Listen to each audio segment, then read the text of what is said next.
So, welcome everyone to Housing 101. Thank you for taking the time to be here. You'll notice our subtitle today is Reclaiming Our Right to Stay. We are going to talk a lot about policies, zoning, and maps tonight, but I want to ground us in why we're really here. Los Angeles is experiencing a crisis of displacement, ultimately. Tonight is about understanding how that happened, and more importantly, how we can pick up the tools to fix it so that everyone has a right to stay in the neighborhood they love. So here's the path we're taking together today. We will start by grounding ourselves in who Abundant Housing LA is and the ecosystem we work in. Then we are going to look at the Cogs of Exclusion. That's something that I have termed, or I don't know, not to say that nobody has ever said it before, but I mean, I didn't get that from anybody. Like I made that up when I was developing this. So the Cogs of Exclusion are the historical rules, laws, and lines on maps that were designed to break our housing system and keep people apart. But we aren't going to stop at that problem. In part three, we will pick up the wrenches of abundance, the new laws and tools we are using right now in 2026 to fix that machine. And then finally, we'll talk about how you can build power in your own neighborhood and take urgent action today.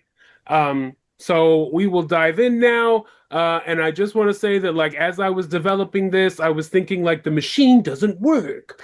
There are cogs that are, have bugs in them and aren't functioning efficiently. And as housing advocates, we're going to pick up our tools and we're going to fix those cogs. And so that's where the wrenches thing. So you'll see reference to that here and there in these things. So just understand that's sort of the narrative metaphor that I'm going with as far as housing advocacy goes. So here we go. This is the foundation. This is why we do what we do. So I'm Joshua Gonzales. I am a social worker. You might wonder what a social worker is doing teaching a housing policy class. Usually we think of housing help as like service provision, giving someone like a bed or a voucher. That work is vital. But Abundant Housing LA is not a service provider. We're a policy reform nonprofit.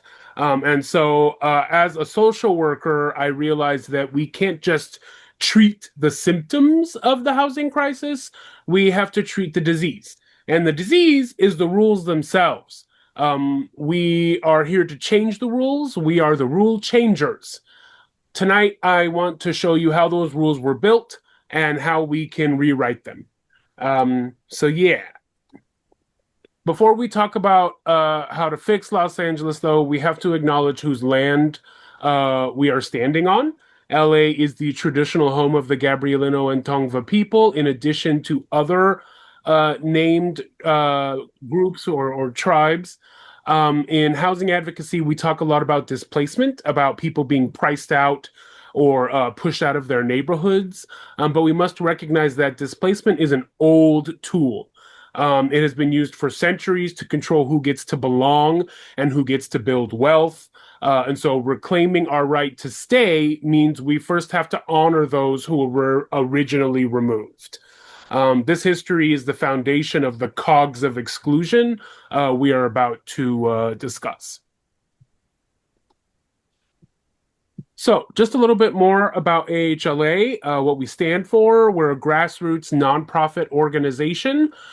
So, what do we actually stand for? We believe that solving the housing crisis means we need more homes at all levels of affordability. We need subsidized housing for our most vulnerable. And we need market rate housing so working families stop getting priced out. But we aren't just a few people in an office. We are a community of over 20 neighborhood chapters across LA County. We are renters, homeowners, students, and seniors. And our vision is simple. In LA that is sustainable, minimally car dependent, and integrated for everyone, that's a city that we want. We want people to be able to live in a city where your zip code doesn't determine your destiny, because that is definitely a thing. So, I want to talk to you about why this is your fight, right? The housing crisis hurts everyone, even if you already own a home or have rent control. Think about like what we are losing. Families are splitting up because children can't afford to live in the neighborhoods they grew up in. Our favorite local shops are closing because essential workers can't afford the commute into the city. And for those who do stay, scarcity forces overcrowding. I see this every day. When housing is scarce, we are forced to surrender our right to a dignified space. This isn't just an economic crisis; it's a crisis of community survival. I actually live in the Pico Union part of just on the outskirts of downtown LA in Los Angeles, and I'm always so proud to know that the LA Times marked my little neighborhood as the most overcrowded and most at risk for COVID risk factors when we were, we're still sort of dealing with that, making sure you're getting vaccinated and things like that. But basically, like this is an area where we are so close together. We live so close together. There are many people sort of, in very small spaces, as it were. And so LA Times was like, yeah, it's like a scary place to be because of how close people live. They had to move our mailboxes during the pandemic because the mail delivery folks were nervous about delivering to the boxes that were like right in front of our doors. So this is a scarcity thing, and I really want to make sure that I'm clear about the fact that there's a difference between like multi-generational housing. There are many, many, many, many, many cultures where, like a family will live together, right? And so it seems like there's a lot of people there. That's different than when you are forced to take just a small part of space in a unit, right? So it's like when you see people that are like, yeah, I have like 9 roommates because that's the only way we can afford this living space. That's the problem, right? So I'm going to pause the history lesson for a second because I know some of you are already thinking, wow, this is a lot, and I want to know more. If you want to master the gritty details of project finance and zoning, then we can't cover all of that in 1 hour. So our Pro Housing Leadership Certification course starts tomorrow, April 15th. It's a 6-week deep dive to turn you into a certified housing leader for your neighborhood. If you're ready to pick up a wrench, right? Told you wrenches and cogs. This is where you can learn how to use it more if you want to get deeper into it. So that starts tomorrow. It is on Wednesdays from 7 p.m. to 8:15. We have a radical trust model for this course. So there are very generous discounts and there is a full waiver. We don't ask any questions. Anything that you do spend on said course, we just think of it as like a donation to keep our work going at Abundant Housing LA. So if you cannot pay, that is okay. And we don't want cost to be a barrier for anybody. I can share more about that in the chat and in like the post email that I'll send. So we've talked about the city we want to build. Now we have to look at the machine we currently have. I call this section the Cogs of Exclusion. For decades, Los Angeles has been run by a series of gears, laws, maps, private contracts that were designed to do one thing: keep people apart and keep housing scarce. I see these cogs as the root of the trauma our communities face. To fix the machine, we have to understand how these cogs were machined and put them into place. And so let's look at the first one, redlining. Um, Look at this map. From hello, folks that are coming in. We just sort of started a little. What time is it? Okay, just kidding. We started about 15 minutes ago, about 10, 15 minutes ago. Look at this map from 1939. This isn't just a vintage artifact. It's a blueprint for exclusion. The federal government literally drew red lines around neighborhoods where people of color lived, labeling them hazardous for investment. If you lived in a red zone, you were denied the home loans that built the American middle class. I see this as a wealth gap cog. We didn't just segregate people, we legally blocked neighborhoods of color from building wealth for over 80 years. And so scarcity didn't just happen, it was drawn into our maps on purpose. There is, and so you may, if you've done your own sort of reading and research, or if you're, well informed about like redlining, there is some discussion about like, is it overhyped? Was it the big problem that it was? And was it as widely used as is alleged? And the answer is yes. And maybe this specific map wasn't passed around to every bank in the country or something like that, but smaller areas had their own version of this. And what's worse is that like it had an impact, which is something we will see.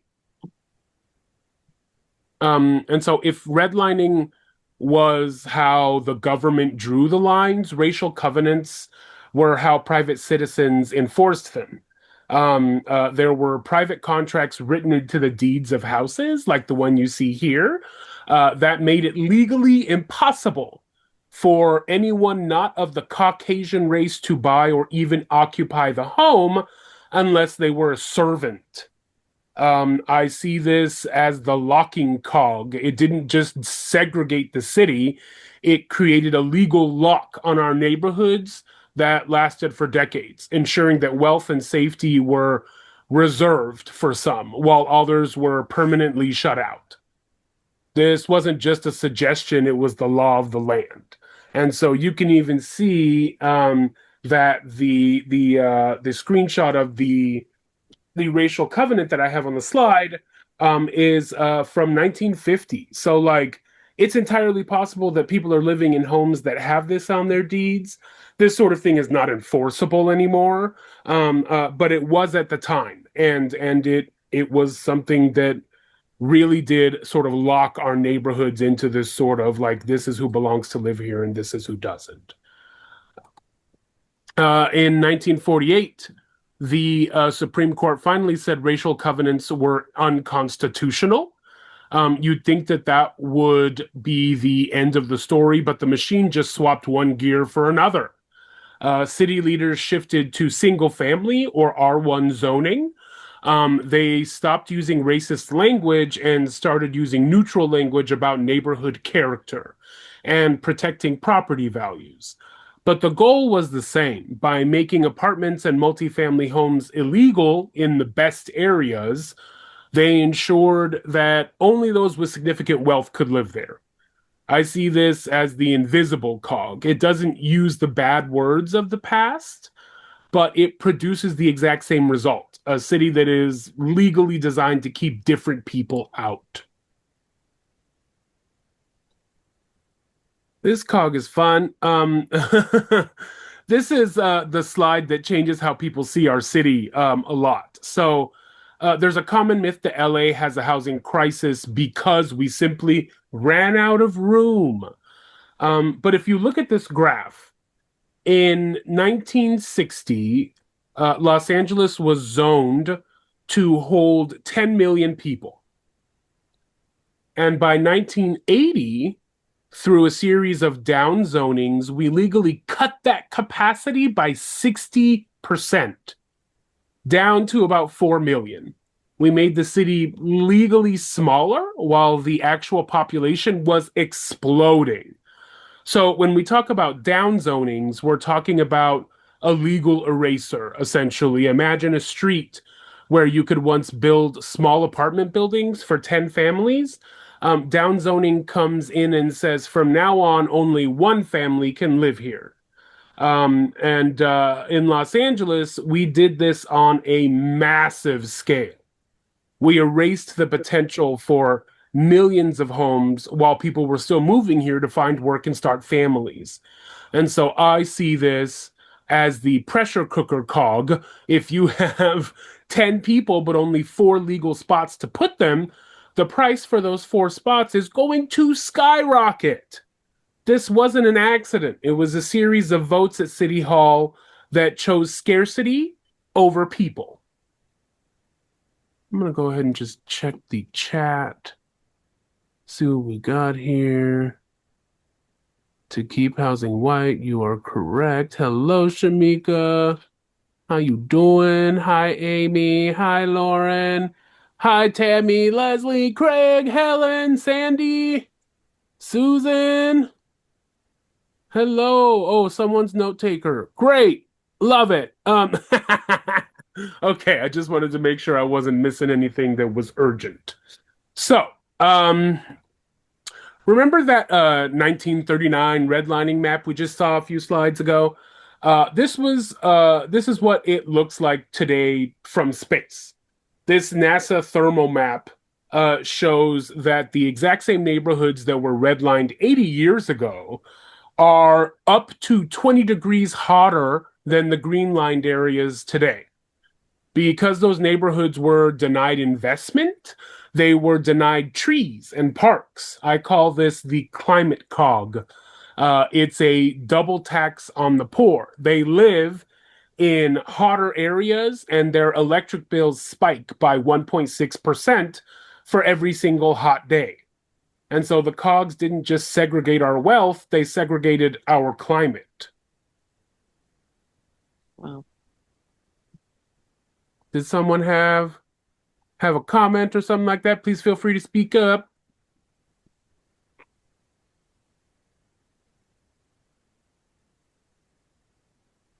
Okay.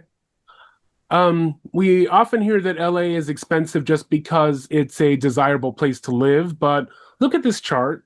LA has the highest percentage of rent burdened households of any major city in the country. 59% of our neighbors are paying more than they can afford just to stay indoors. I call this the displacement cog.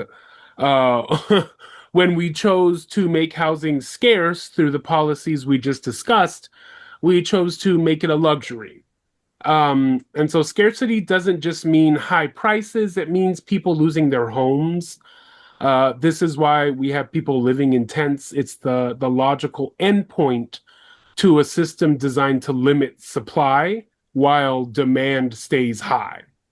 There is a supply and demand issue. The issue with that, in this case, is that we are not providing enough supply. The demand just continues to go up, right? Because people move here, people have kids, people, all of that stuff. Just the population naturally goes up, and we're not doing enough to serve even the people that already live here. We're not doing enough to serve those folks. And so if we're also not doing enough to account for the other people that move here, it's just kind of a mess. So now we get to a hidden expensive cog in our machine.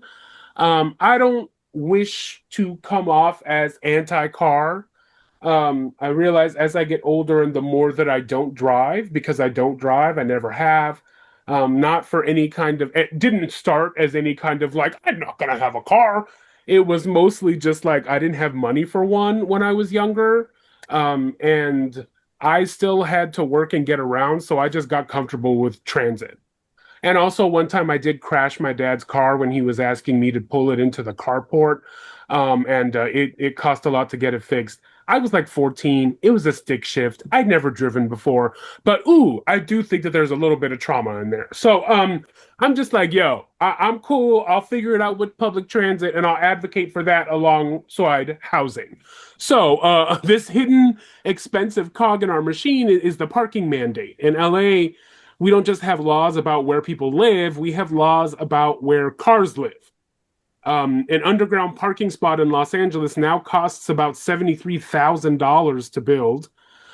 Since 2012, these costs have increased 50% faster than inflation. I want you to hear that. Since 2012, the year 2012, which is just over a decade, ago now. Which, by the way, that feels weird. How is that a decade ago? More than a decade ago. Almost 15 years. Ooh, gosh. Okay, wow, time. But these costs have increased 50% faster than inflation, as if inflation was not already beating us down. So take a look at this diagram on the right. Two parking spaces, excuse me, take up 650 square feet, nearly the same amount of room as a two-bedroom apartment. Because the law mandates these spots, they add 39% to the construction cost of a studio apartment. I call this the machine over human cog. We are legally prioritizing housing for vehicles over housing for people, and then we wonder why our neighbors are priced out of the city. So I am not anti-car. I don't think people that drive are evil. I don't think any of that crazy stuff, right? It's not like that. But I also can confidently critique how our city was built to serve cars over everything else. And that's a problem because we have people that need to be served in Los Angeles. And so our urban design really should be taking that into account. So we've seen how the cogs make our city hot and expensive. This map shows the final, most dangerous toll, the fire trap. Look at the yellow areas, the safe core. These are the low-risk neighborhoods like Mar Vista or Culver City, where the cogs make it almost illegal to build new apartments. Now look at the which actually that is changing, I will say, especially with Culver City because they are doing lots of single stair and lots of SB 79 type stuff. If you don't know about that, we will get to it. But look at the dark red zones. In the hills, there are luxury red zones, high wealth areas where homeowners have the insurance to rebuild.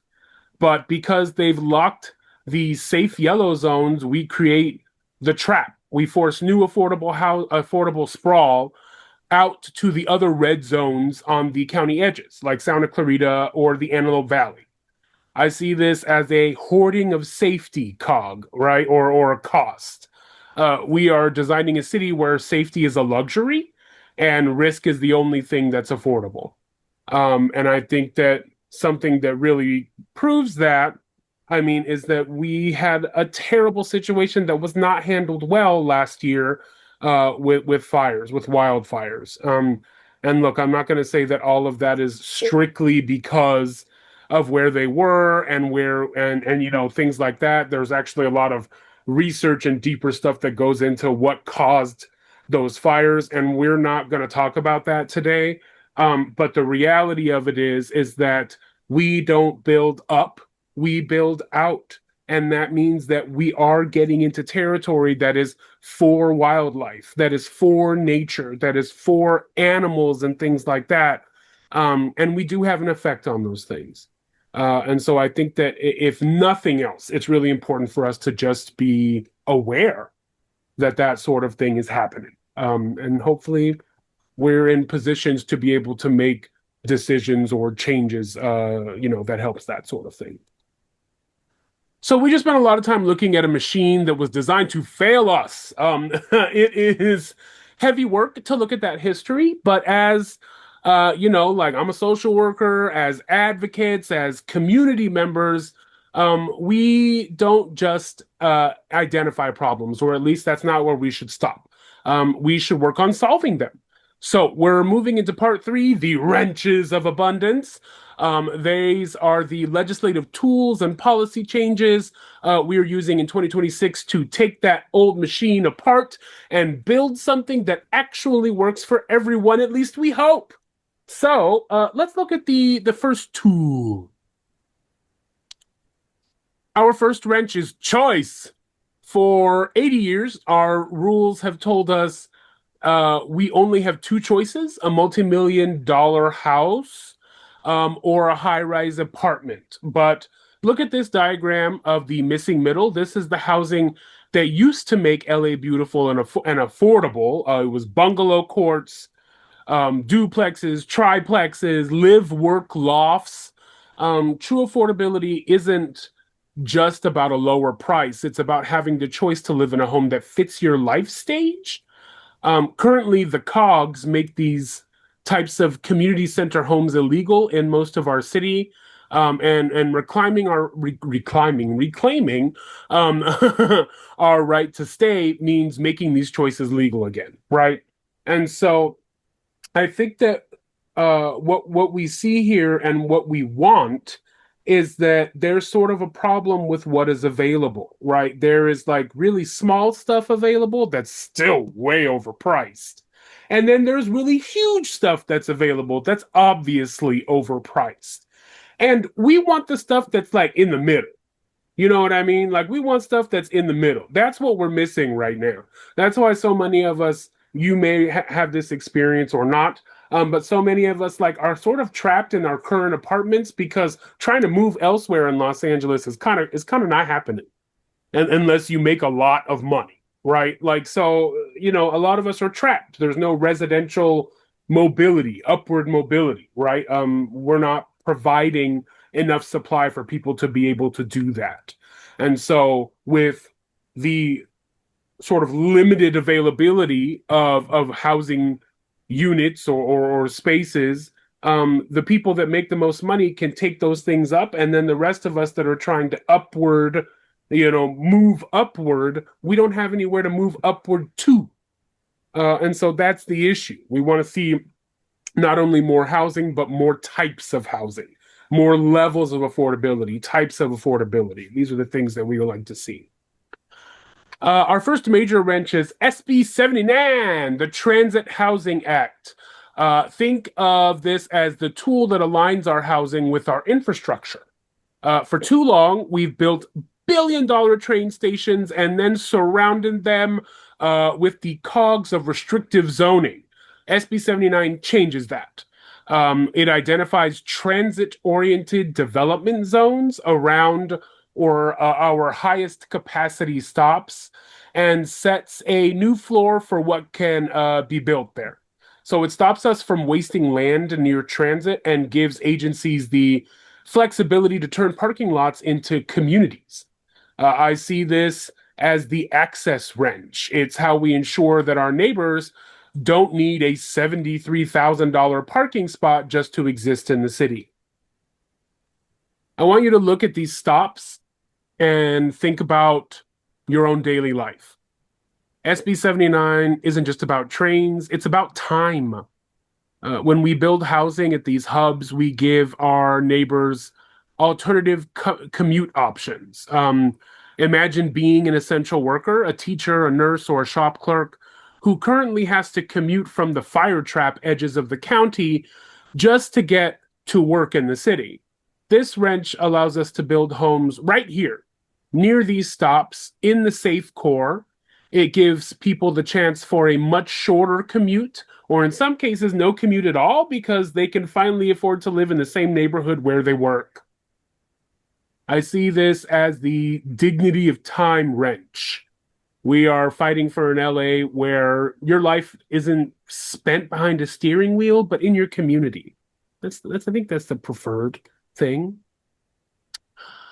I want to make a pause and make a distinction about how we use our wrenches. The last tool we looked at, SB 79, is already law at the state level. Our job now is monitoring how Los Angeles, city and otherwise, implements it and offering recommendations to make sure it actually produces the housing it promised. But the next few wrenches are different. These are the bills we are actively working to get passed this legislative season. First up is AB 2094. And I'm using this GIF because what it helps solve is basically different sets of rules and forms for housing applications that different parts of the city have. So everyone looks at each other like, wait, I have the rule, don't you? You have the rule too? And they're like, well, I do, but you do too. Everyone has different sets. It doesn't make any sense. Also, I just like Spider-Man, so I wanted an excuse to use that GIF. So I hope you enjoy that. Thank you. But yeah, for AB 29 20 not 20 1294, excuse me. AB 1294, one clear part, getting it right. Authored by Matt Haney. Right now, every city in California has a different confusing set of rules and forms for housing applications. It's a massive amount of red tape that slows everything down and drives up costs. AB 1294 creates a universal application, one simple set of rules for home building in every jurisdiction. I call this the efficiency wrench. We shouldn't let bureaucracy stand in the way of people getting into homes. There we go. Okay, and now we have AB 2252. I mentioned single stair earlier, something that Culver City was one of the first to legalize. But AB 2252 is to legalize single stair buildings. Now, a lot of times the knee-jerk reaction is one set of stairs, people are going to die. I want to validate that concern for folks. And we can talk about the ways that that is really, really, really unlikely to happen. There are lots of studies that show that in single stair buildings, which are smaller than these sort of double loaded corridor apartments, the long ones that have long hallways, I think that that's what we think of here in Los Angeles and maybe beyond when we hear about apartment buildings. And so in that case, like two stairways at least seems like it makes sense. And it does, right? Because it can take you a long time to get from the front door of your apartment to, the nearest staircase. But in this case, used in other parts of the country and used in other countries very safely, the buildings are smaller. There are fewer units in each of these sort of buildings. So if you can think about one of those double loaded corridor, long, apartment complexes. Think instead about like cutting it up into four pieces and instead like putting it in a square and having like a little courtyard between those four pieces. That's kind of what this single stair design looks like. They happen to also use super safe materials and design choices, so that way it's harder for fires to spread. And so that way it is simply easier for people to get out if they need to. We can talk more about that anytime if you want to talk through that. If you want to voice just your concern for that sort of thing, hey, I want to hear it. I want to hear what it is, and hopefully we can talk it out and sort of find like a common ground there. But if not, that's okay too. I just want to put out the invitation if anyone wants to talk about this or any of this other stuff. So our final active wrench for this legislative season is SB 1116, authored by Senator Ana Caballero and co-sponsored by our partners at California YIMBY and Unidos US. So we call this the Starter Homes Act. Right now, there are thousands of small vacant lots across California that are perfect for a single home or a small duplex. But the current rules make them impossible to build on. So SB 1116 changes the math. It simplifies the process for building small entry-level ownership homes on these vacant parcels. This is how we bring back the starter home, which is something that we're kind of missing in that missing middle graph that I showed you earlier. So it's about creating a path for families to move from renting to owning without having to leave the city they call home. And so by legalizing these small scale projects, we are picking up a wrench that builds both homes and long-term community wealth. Okay. Oh, I thought that was the final one. Just kidding. Haha, the actual final. It's we are fighting for this season is that we're fighting for is AB 1740, authored by Assemblymember Rick Chavez Saber and co-sponsored by us, Abundant Housing LA, the City of Santa Monica, and Streets for All. If you've ever tried to get a bike lane or small apartment building approved near the beach, you know, which I don't know if any of you have done that, but if you have, you know that the coastal bureaucracy cog is real. AB 1740 creates a new tool, the Urban Multimodal Community, or UMC. And here's how it works. If a city in the coastal zone proves they have a serious climate plan, high quality transit, and real bicycle infrastructure, they can certify as a UMC, a urban multimodal community. Once they do, they get the power to issue their own permits for safe streets projects and housing that already complies with local zoning. I like to call this the local empowerment wrench. Excuse me. It stops the endless delays for projects that everyone already agreed were a good idea, rewarding the cities that are actually building for a sustainable future. Those are our wrenches. Those are our big priority bills for this year. So we've seen how the system was built to exclude, and we've looked at the legislative wrenches we are using to take that system apart. But tools don't use themselves. The final section is about action and neighborhood power. Power! Policy only matters if it actually changes what gets built in our communities. This is where you come in. We are going to talk about how you can use your voice, your neighborhood chapters, if you're not in one. I think you can get in one, and your local influence to ensure these wrenches actually turn the cogs in the right direction. It's time to move from understanding the crisis to ending the crisis. So, um, this is one thing that I think that we'll close with basically after we take to some questions and stuff.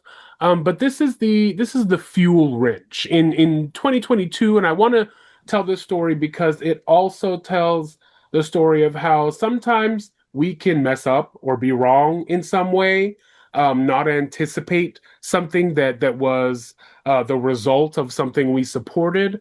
And this is a little bit of the story of that and how we are trying to achieve reform. So that way, we can right that mistake. So this fuel wrench in 2022, 57% of Angelinos voted for Measure ULA. The goal was simple but massive. It was to create a permanent stream of nearly $1 billion a year to build affordable housing and prevent homelessness before it starts. This isn't just a one-time bond, it's a structural change to how we fund our safety net. It was designed to target only the top 4% of real estate sales, the big mansions, to pay for the homes our city desperately needs. You may have heard it referred to as the mansion tax. But every new tool has a break-in period. So look at this chart. It shows how well the tax is targeted for houses. Out of 600,000 homes, only about 700 are expensive enough to pay the tax. That's a success, but here's the bug. The tax doesn't look at what is being built. It only looks at the price of the land.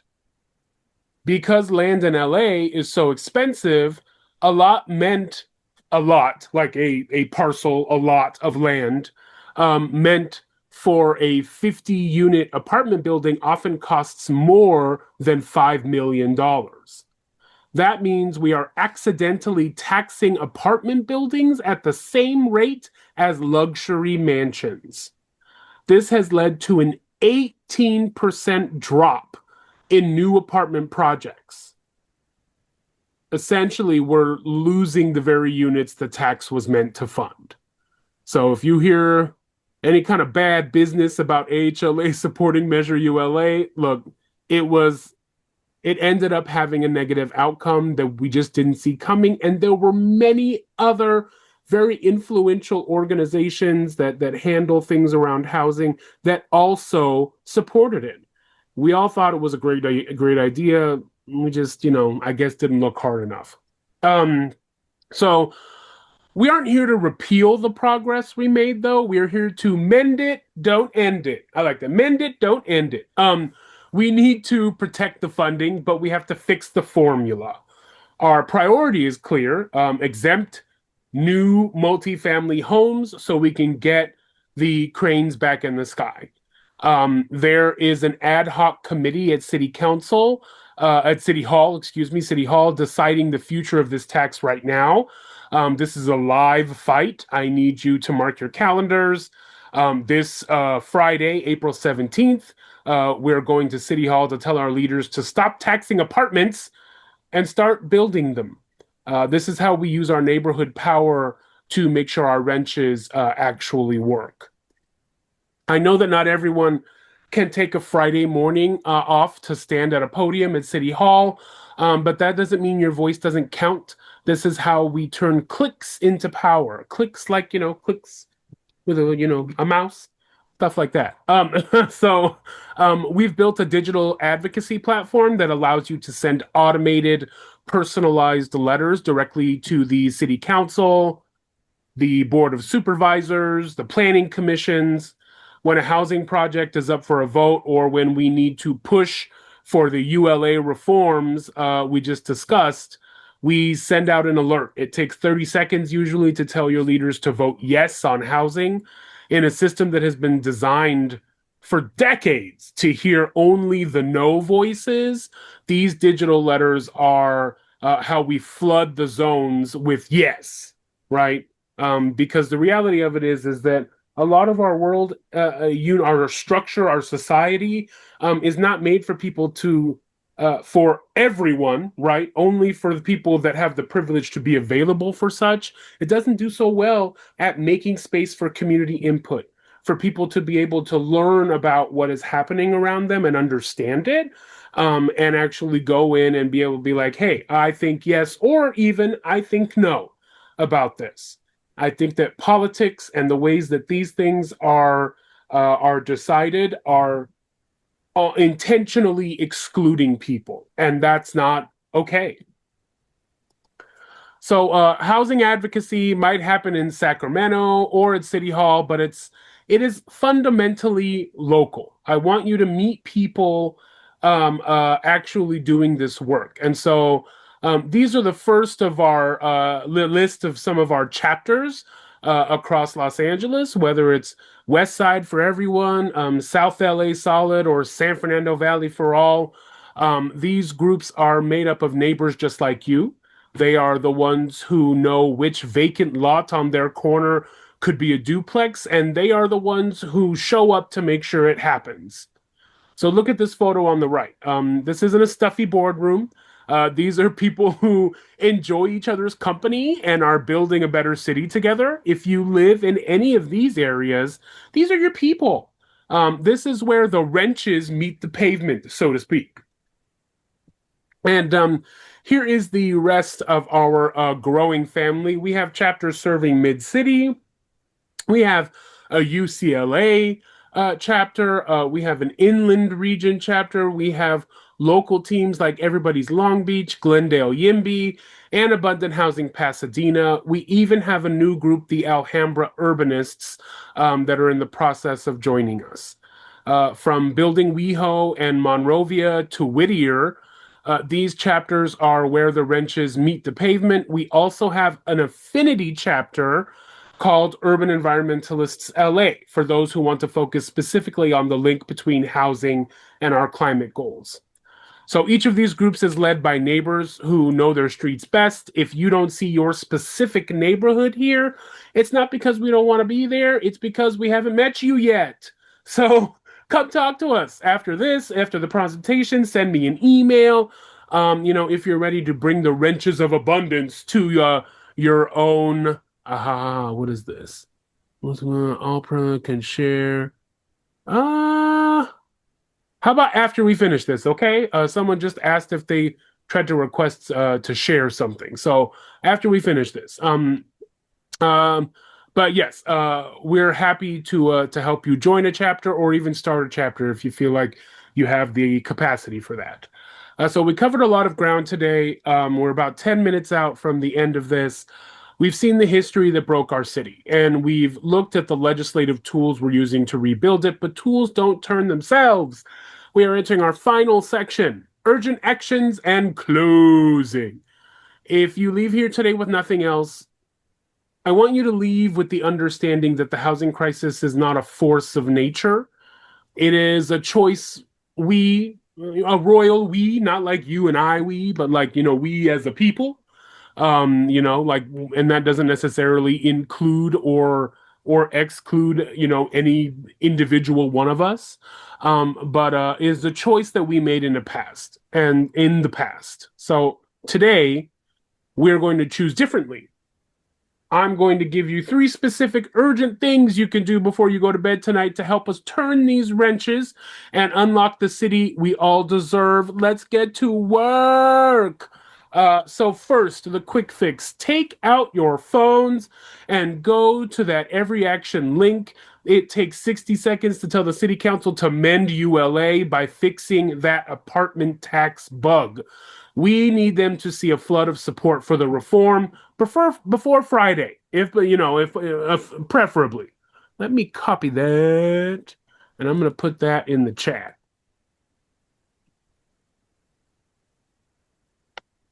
Okay, all right, there we go.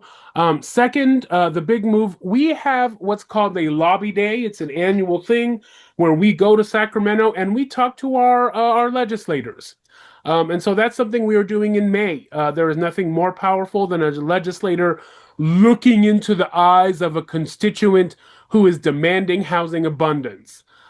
We have a actual new director of organizing would be the person that sort of deals with a lot of coordinating city council type public comment stuff, manages and is a resource for all of our local chapters. We didn't have a director of organizing for a little while, but Carmina is our new director of organizing and has just started.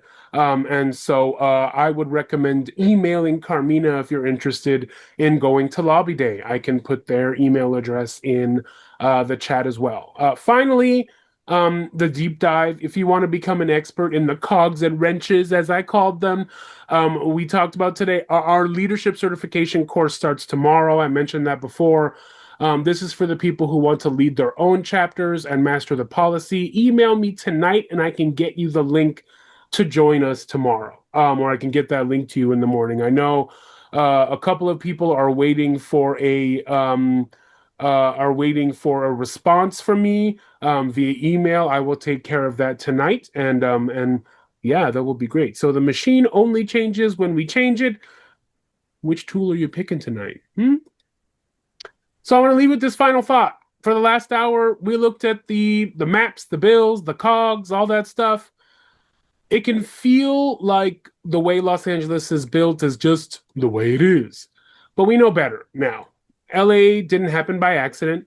It was meticulously designed to be exclusive. It was designed to push people out, to prioritize cars over neighbors, and to hoard safety for mostly white and wealthy people. But here is the beauty of a designed system. It can be redesigned.